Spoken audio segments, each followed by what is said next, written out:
Pessoal, olha só, eu vou dizer para você assim que eu sou o fã, assim, dele, número 1. Algumas pessoas não entendem por que assim que nós temos uma aliança tão forte e poderosa. Mas há 5 anos atrás, eu cheguei aqui em Campo Grande, eu vou contar resumidamente. Alguns que conhecem a minha história, né? Eu cheguei há 5 anos em Campo Grande, e eu, desesperado, sem saber para onde ia, o que eu iria fazer da minha vida. E eu subi nas asas dele e acreditei na fé dele. Porque ele disse para mim assim: Deus quer você aqui. Deus quer te usar nessa cidade. E eu vim do Paraná, lá do sul do Brasil, e começamos essa igreja aqui há 3 anos atrás. Começamos numa célula, de uma célula nós fomos para o salão dele e fomos para Zarã, depois para cá, e agora daqui, em nome de Jesus, vamos para outro ambiente. Glórias a Deus. E você vai junto. Nós seremos as maiores igrejas desse Brasil. Nós, falando nós aqui, sabe por quê ou não? Vaidade? Não, porque Deus quer, Deus tem pressa. Deus tem pressa. E eu aprendo muito com o dia a dia dele. Quando eu cheguei, eu vi assim, Maurício Picarelli é um político pilantra. E eu disse assim: rapaz, ele não é não. Eu conheço o dia a dia dele. Eu conheço os passos do Maurício Picarelli. Eu conheço o Maurício Picarelli como marido, como pai. Cadê o Júnior? Ele é feio. Cadê o Júnior? Sabe que eu ia falar que ele é feio? Eu conheço o Maurício Picarelli como pai. Conheço o Maurício Picarelli como parlamentar. Conheço as tentações desse homem. E ouço os nãos que esse homem dá para as tentações. E eu nesta manhã convidei ele para nos trazer uma palavra. Eu não estou aqui fazendo política. Mas esse ano é o ano que nós temos que dar as mãos. Ou nós fortalecemos a nossa bancada, ou nós seremos engolidos. Então eu quero pedir para você, pastor, pastora, você que é líder de um ministério, não precisa ir para púlpito fazendo, não. Conscientize o seu povo. Eu convidei ele nessa manhã para ele trazer uma palavra para nós. E não é o deputado que está aqui. É o paizão, é o homem de Deus que vai ministrar experiências do que ele tem vivido. Sabe uma coisa bonita que eu acho nele? Ele é um líder de célula. Ele lidera uma célula, já multiplicou a célula dele e vai multiplicar outra vez agora. Então, ele não é uma pessoa teórica, ele é um líder de célula. Ele é discipulado pelo pastor Gilson Breder. E discipula quantos hoje? 5. Tem 5 MDAs. Então, literalmente, ele vive a visão do MDA hoje. Vem para cá, missionário Maurício Picarelli.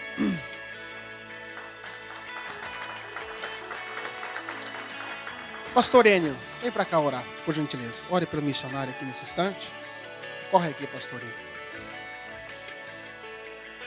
Peça para o Senhor falar o seu coração. Peça para o Senhor revelar a você o que Ele quer de você nessa manhã. Tá certo? Vamos lá, pastor.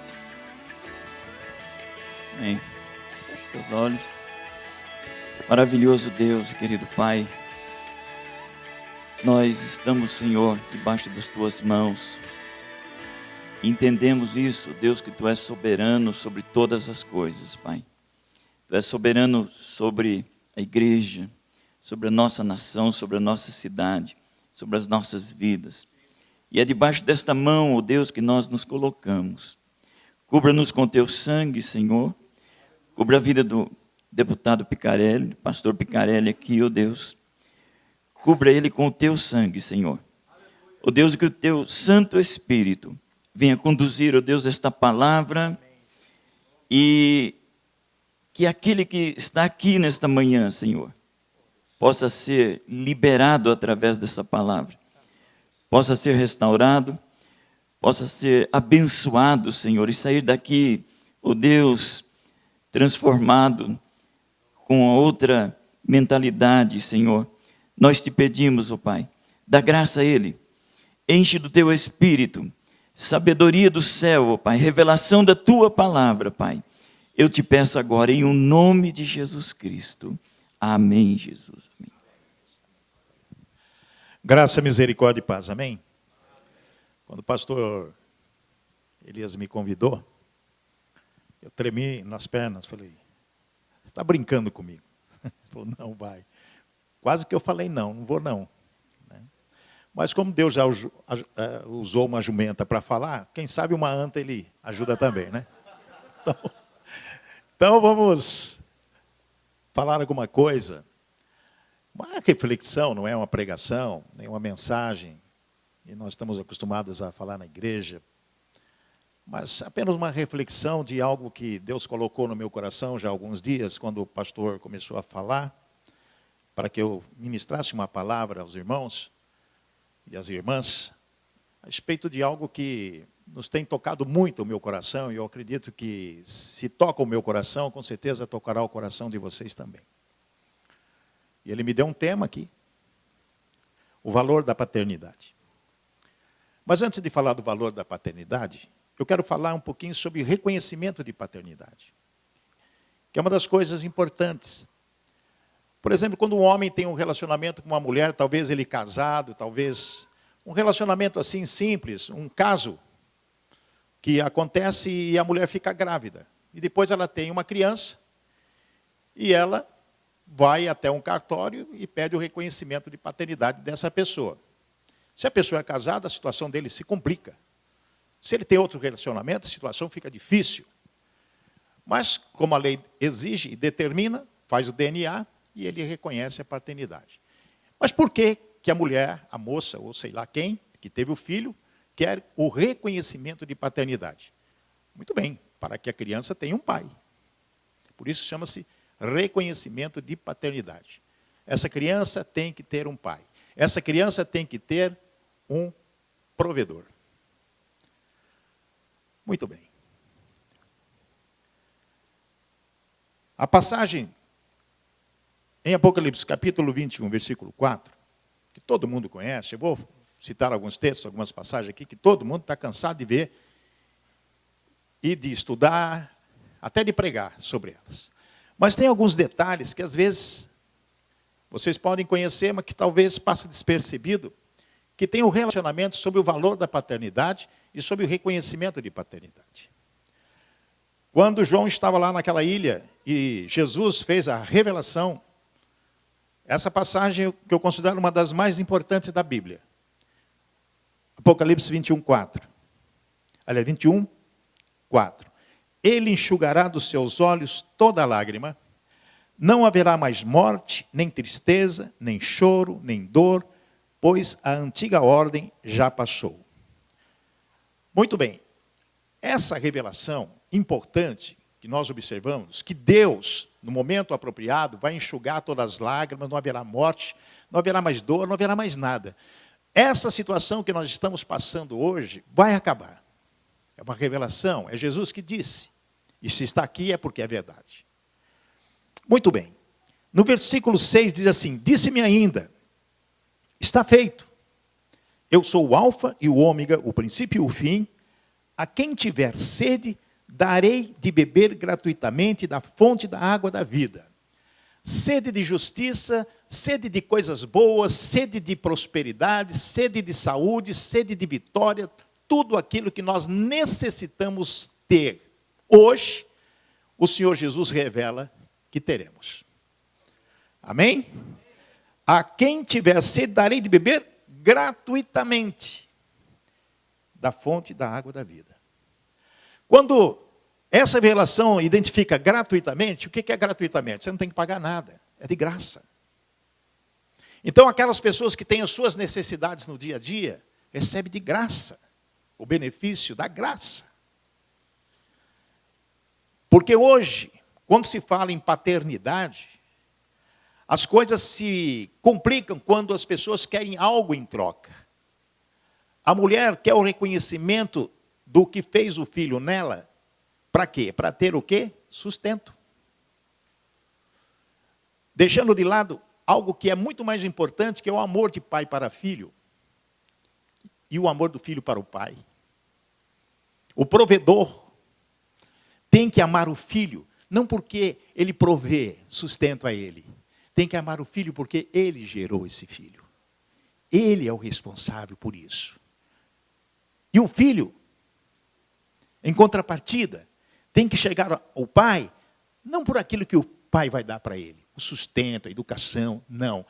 É o amor, porque ele que me gerou.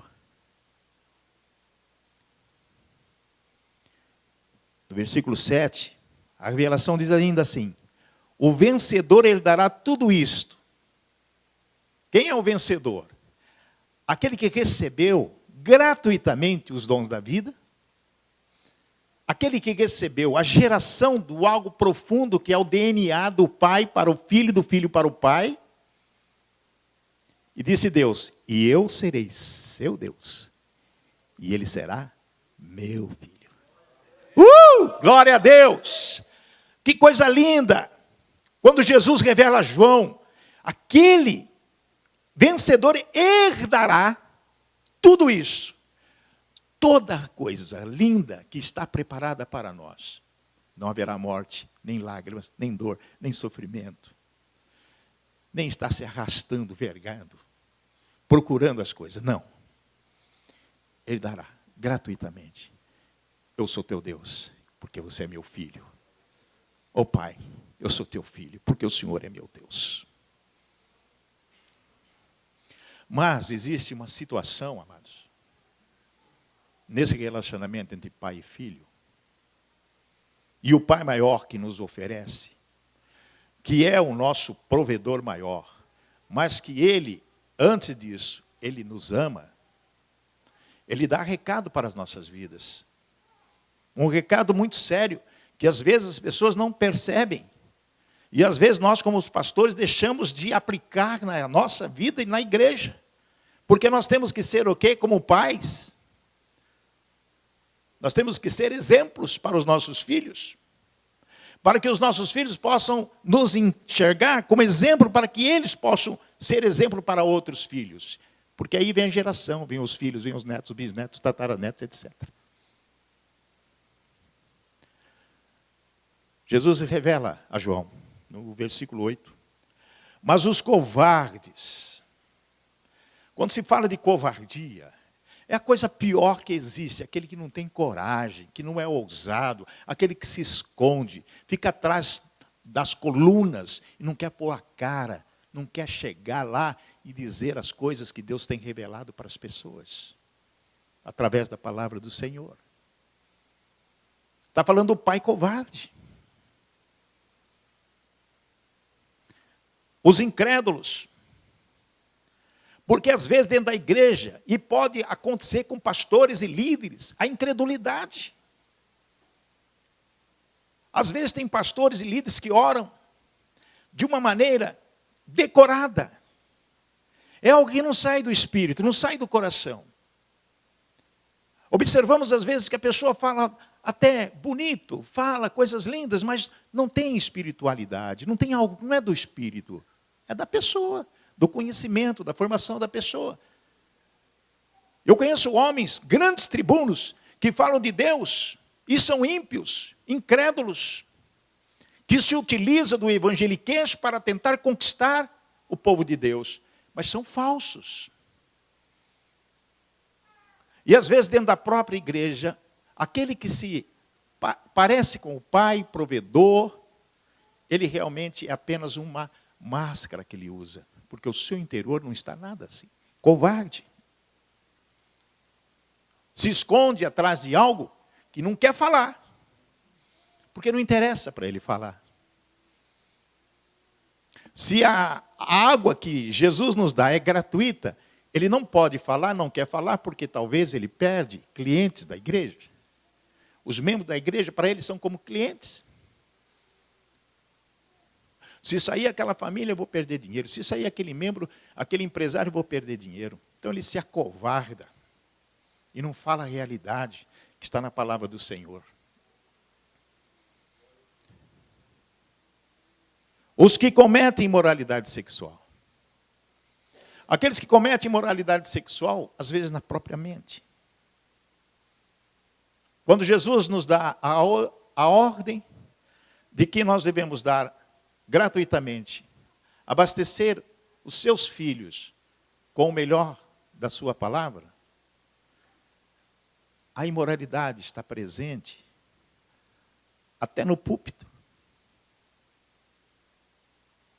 A imoralidade, o pecado nojento, que contamina as pessoas, está às vezes dentro da igreja.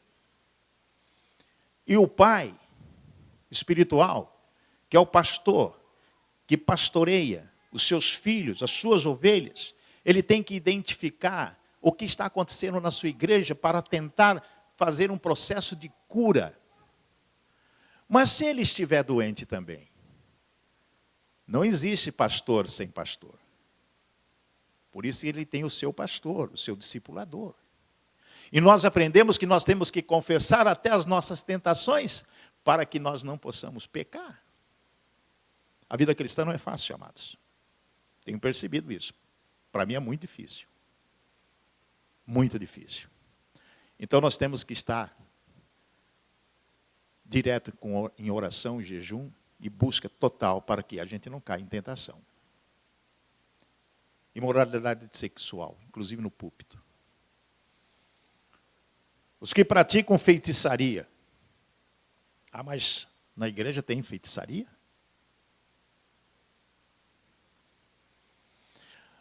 Na igreja tem feitiçaria. Eu fui feiticeiro e macumbeiro e bruxo. Eu sei o que é feitiçaria. E tenho identificado em várias igrejas, vários ministérios, grandes ministérios, feitiçaria. Que não é de Deus. Se coloca certas oferendas dentro da igreja para que as pessoas se utilizam dessas oferendas, que embora se diz que é para o Senhor, era para Deus, eu não enxergo dessa forma. Saul recebeu um espírito de demônio e profetizou.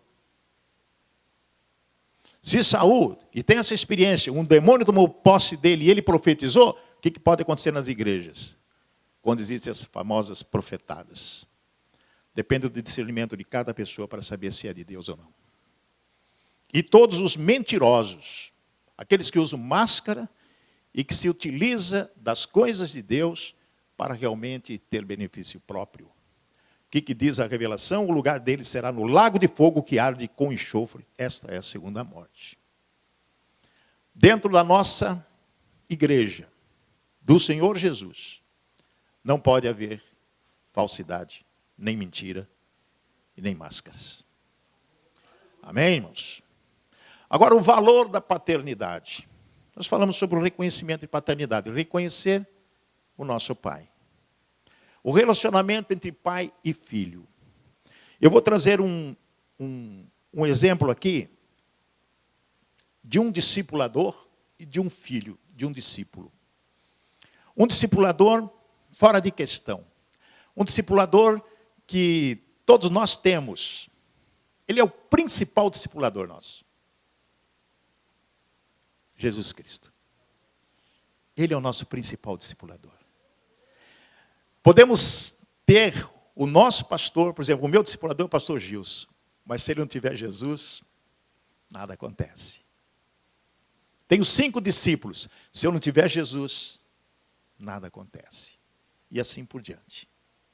E tudo começou em Lucas capítulo 5, do versículo 1 a 11. Eu gostaria que vocês acompanhassem, porque tem alguns detalhes entre relacionamento de pai e filho. E eu vou falar de Pedro e Jesus, de Jesus e Pedro.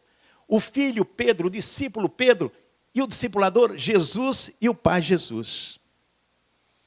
Lucas 5. E aconteceu que, apertando-o a multidão para ouvir a palavra de Deus, estava ele junto ao lago de Genezaré. Bom, quem estava apertando? Jesus estava ali, aquela multidão apertando Jesus. Imagine, para ouvir a palavra de Deus. Jesus reunia as pessoas ali e as pessoas, a multidão estava ali para ouvir Jesus falar. E viu estar 2 barcos junto à praia do lago, e os pescadores, havendo descido deles, estavam lavando as redes. Presta atenção nesse detalhe. 2 barcos. E os pescadores que ali estavam, tinham descido e começavam a lavar as redes. E entrando num dos barcos que era o de Simão, pediu-lhe que o afastasse um pouco da terra e, assentando-se, ensinava do barco a multidão. Presta atenção, Jesus escolheu um barco, tinha 2 barcos. Ele escolheu um barco e disse para quem? Para o chefe do barco, o capitão do navio ali. Pedro, afasta um pouquinho. E ao afastar, começou a ensinar a multidão. E quando acabou de falar, veja bem, Jesus fez uma mensagem, ele pregou ali para aquela multidão. Quando ele acabou de falar, disse a Simão, faze-te ao mar alto, você vai mais distante, e lançai as vossas redes para pescar. E respondendo Simão, disse-lhe, mestre, havendo trabalhado toda a noite, nada apanhamos. Mas, porque mandas, lançarei a rede. Olha o detalhe, Senhor, estamos cansados, trabalhamos a noite inteira, lançamos rede, nada aconteceu. Mas sobre a tua palavra, lançarei a rede. Presta atenção nesse detalhe. Jesus escolhe entre 2 barcos, um barco. Barco de quem? Pedro. Ele fala com quem? Com Pedro. Porque ele estava ali. Vai lá para lá. Lança a rede. Mas Senhor, eu já tentei, isso aí não aconteceu, mas o Senhor está mandando? Se o Senhor está mandando é porque algo vai acontecer. Porque Pedro com certeza já tinha ouvido o que Jesus tinha falado. Não está na Bíblia o que Jesus pregou para aquela multidão ali. Mas com certeza, algo aconteceu com aquele homem. E ele ouviu. Esse homem tem autoridade para muita coisa. Essa pessoa, e ele chama mestre, professor, Senhor. Já fiz isso, mas o Senhor está falando, eu vou fazer de novo. Obedeceu. O discípulo começa a obedecer quem? O mestre. O filho começa a obedecer quem? O pai. O pai tem autoridade sobre o filho, e o filho reconhece ali a autoridade do pai. E lança a rede. E fazendo assim colher uma grande quantidade de peixes, e rompia-se-lhes a rede.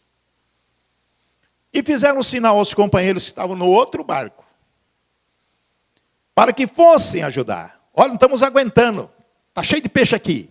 E foram e encheram ambos os barcos, de maneira tal que quase foi a pique. O filho que recebe do pai uma ordem e cumpre e obedece, não é egoísta. O barco estava cheio. E com certeza, Tiago e o irmão dele, o pessoal lá, estavam no outro barquinho só olhando. Olha, nós não pescamos nada, não conseguimos nada. Olha o Pedrão lá. Pedro,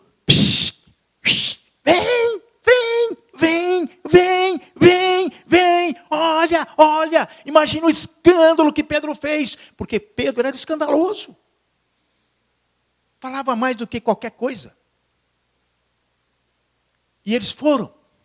Vem ajudar. Encher os 2 barcos. E vendo isso, Simão Pedro prostrou-se aos pés de Jesus. O filho chega. Pai.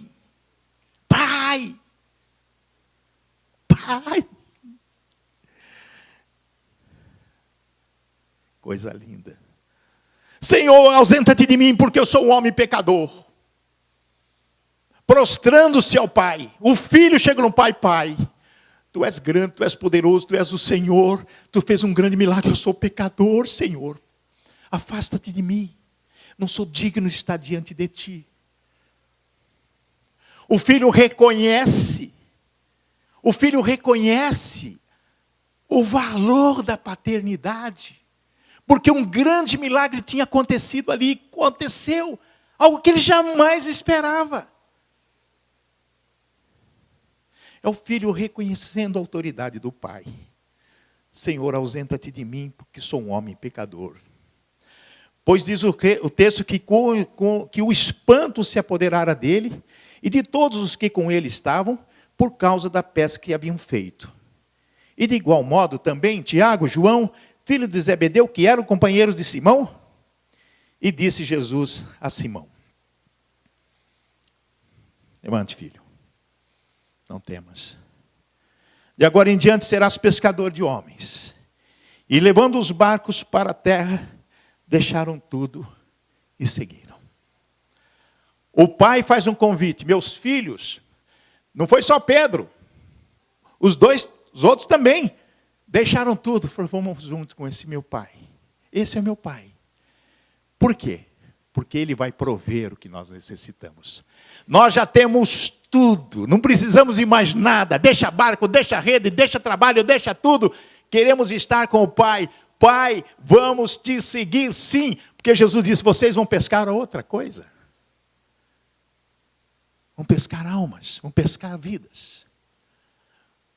Qual é o nosso relacionamento com o nosso Jesus?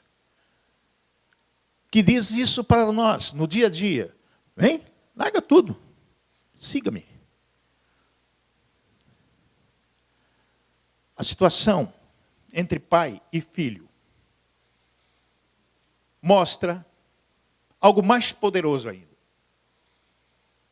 do que essa pesca maravilhosa que aconteceu.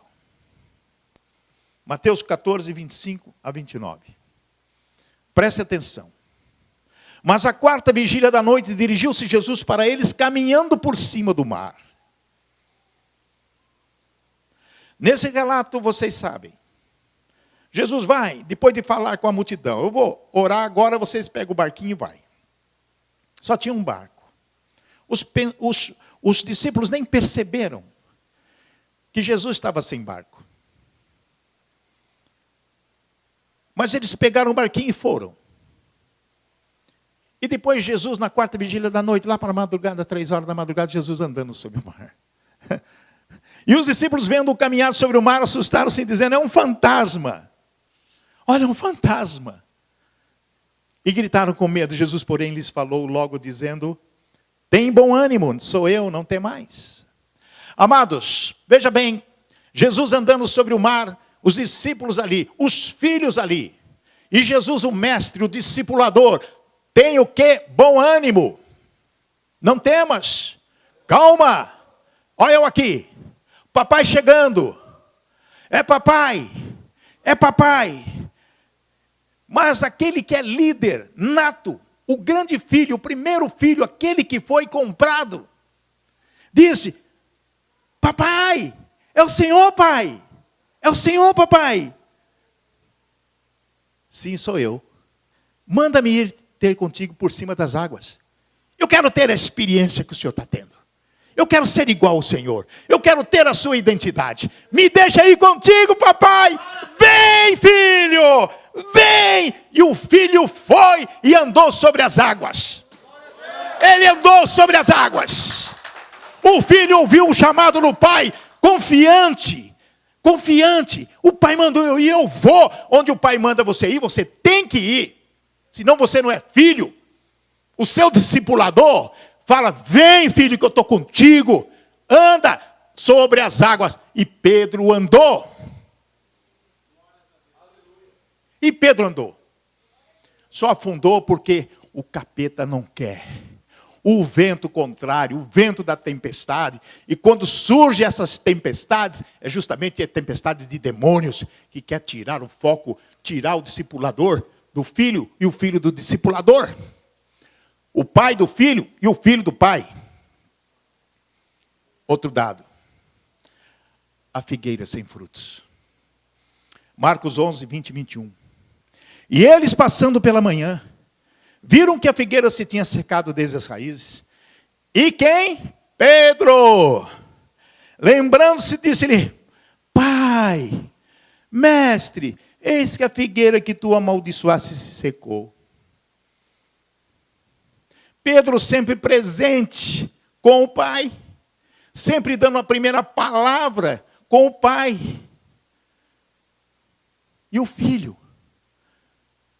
Sempre olhando o que o pai faz. Mestre, papai, olha a figueira que o senhor amaldiçoou, secou. O filho que ama o pai, que respeita a autoridade do pai, sempre está junto do pai.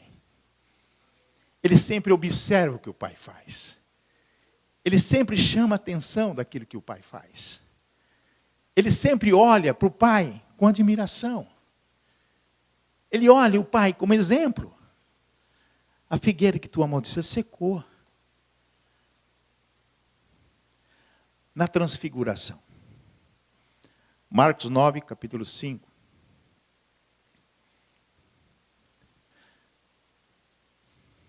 Pedro, João e Tiago estavam lá com Jesus. E Pedro, ó o filho aqui. E Pedro tomando a palavra, sempre ele presente, sempre ele dando a sua voz, disse a Jesus: Pai, bom é que nós estejamos aqui, façamos 3 cabanas, uma para ti, outra para Moisés e outra para Elias. Amados, nesse momento da transfiguração, onde Jesus leva os seus 3 filhos, Pedro, o filho, que não era o filho que Jesus amava, mas é o filho que mais presente estava.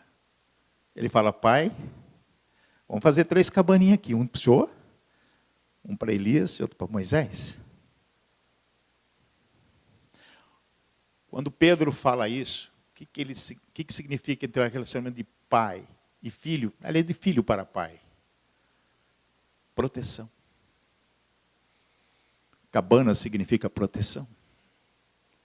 Cabana significa: eu quero te abrigar.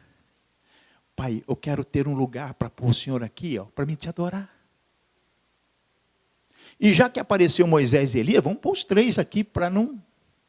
Pedro não era egoísta. Se teve essa revelação e Deus permitiu que eles vissem, vamos fazer algo especial aqui. O pai pergunta para o filho, Marcos 8, 27 a 29. E saiu Jesus e os seus discípulos para as aldeias de Cesareia, de Filipe, e no caminho perguntou aos seus discípulos, dizendo: Quem dizem os homens que eu sou? E eles responderam: João Batista, os outros, Elias, mas os outros, um dos profetas. Todos os discípulos falaram um monte de coisa. Fulano, ciclano. Quem que dizem que eu sou? E ele lhes disse: Mas vós, quem dizeis que eu sou? Quem que responde? Pedro. Pai, tu és o Cristo, tu és o Messias, eu sei quem o Senhor é. Pedro sempre dá a primeira palavra e diz: eu sei quem o Senhor é. O filho conhece o pai.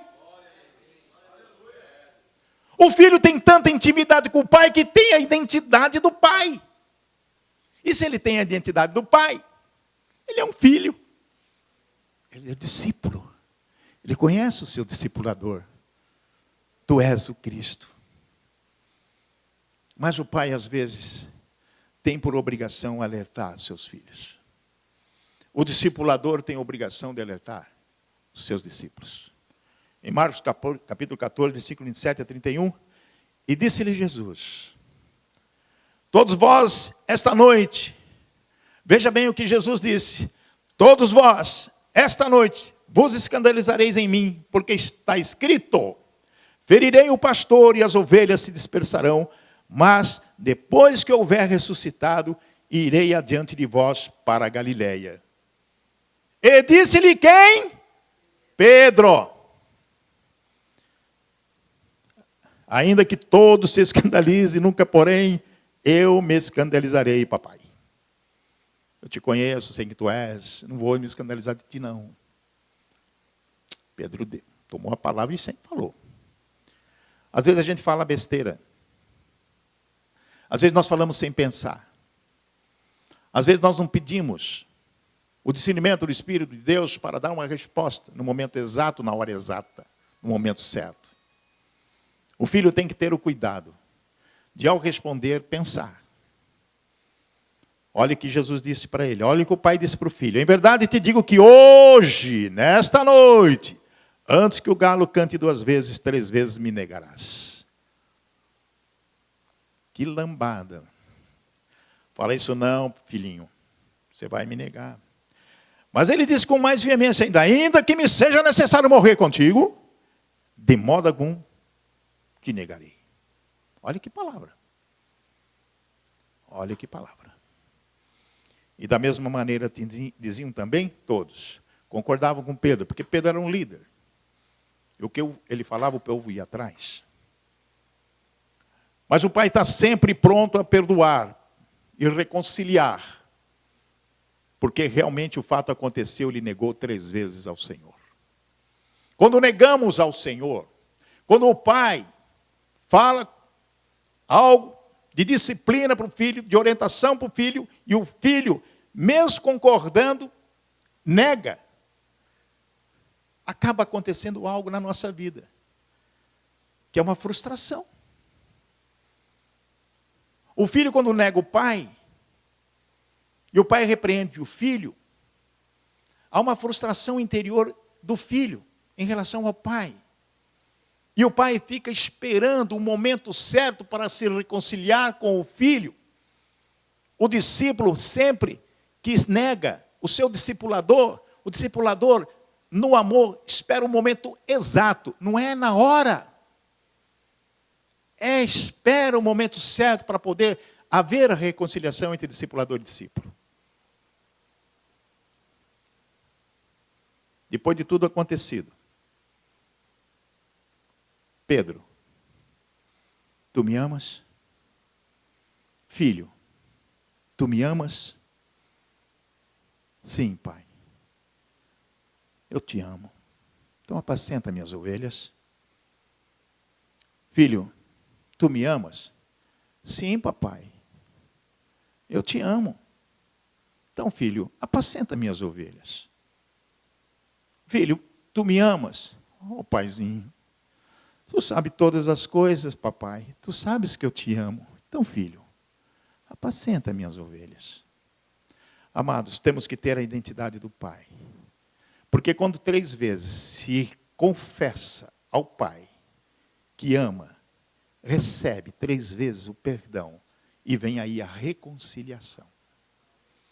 3 negação, 3 negativas, 3 declarações de amor. E na terceira, teve um detalhe. Pedro se entristeceu. Porque se responde 2 vezes, na terceira, uma nova pergunta, meu Deus, será que ele não está acreditando no meu coração? E quando escorrem as lágrimas, e há um momento de contrição, é aí que Jesus fala, está reconciliado, está perdoado.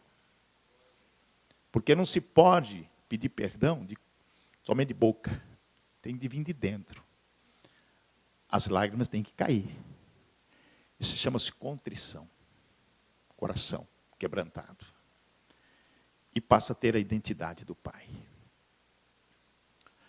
Para encerrar, amados. Que passei do limite, né, pastor? Desculpe. Para encerrar. Nós temos que ter algo, amados, como líderes, pastores, pastoras, para ter essa identidade com o Pai, como discípulos e discipulador.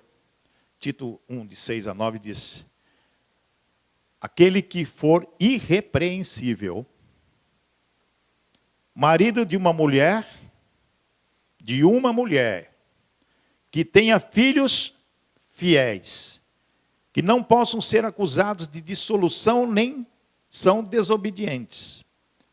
Porque convém que o bispo seja irrepreensível como dispenseiro da casa de Deus, não soberbo, nem iracundo, nem dado ao vinho, nem espancador, nem cobiçoso de torpe ganância. Mas dado à hospitalidade, amigo do bem, moderado, justo, santo, temperante, retendo firme a fiel palavra, conforme a doutrina, para que seja poderoso, tanto para demonstrar, com a sã doutrina, como para convencer os contradizentes. Amados, Tito nos dá a receita e o comportamento que nós, líderes e pastores, temos que ter. Se sair fora disso, máscara. Se sair fora disso, incredulidade. Se sair fora disso, mentiroso. Se sair fora disso, pecados nojentos. Então nós temos uma grande responsabilidade de ter a identidade de Jesus Cristo, senão não podemos estar no púlpito. É fácil? Não é fácil. Depende de quê? De você ter a identidade de Jesus. Ter Jesus como seu maior discipulador. É Ele. Através da palavra dele é que nós vamos conquistar, multiplicar igrejas, multiplicar membros das nossas igrejas e ensinar aos nossos discípulos, ensinar às nossas ovelhas aquilo que Jesus quer de nós. Ser o exemplo entre pai e filho, porque senão nada vai acontecer. Vamos ficar patinando, patinando, patinando e vai para o lago, vai queimar no mármore do inferno. Funciona dessa forma. Amém? Vamos ficar em pé, eu gostaria de uma oração.